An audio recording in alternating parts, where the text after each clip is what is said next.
Paytm payment ব্যাংকে তোমার account আছে অথবা পেটিএম পেমেন্ট ব্যাংকে তুমি লেনদেন করো, তাহলে সাবধান হয়ে যাও। তার কারণ পেটিএম পেমেন্ট ব্যাংকের যে লাইসেন্স সেটা আজকে ক্যান্সেল করেছে আরবিআই।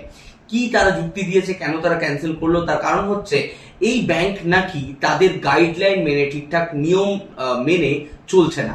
আর তার সঙ্গেও এই ব্যাংকের যারা গ্রাহক আছে তাদের নাকি ভবিষ্যতে তাদের টাকা পয়সা নয়ছয় হওয়ার আশঙ্কা আছে। এই বলে আরবিআই কিন্তু লাইসেন্স ক্যান্সেল করলো পেটিএম পেমেন্ট ব্যাংকের।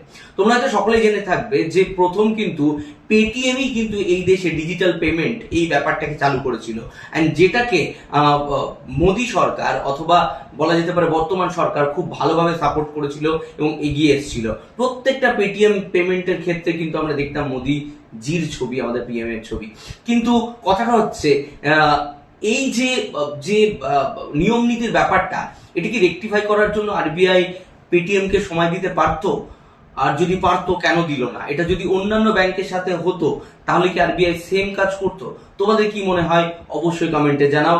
এবং শেষ কথাটা বলে দিই, যাদের টাকা আছে পেটিএম পেমেন্ট ব্যাংকে তারা সব টাকা ফেরত পাবে। পেটিএম পেমেন্ট ব্যাংক বলেছে আমাদের লিকুইড টাকা এতটা আছে যেটা আমরা আমাদের গ্রাহককে সব ফিরিয়ে দিতে পারি, তো সেখানে কোনো চাপ নেই, রিল্যাক্স।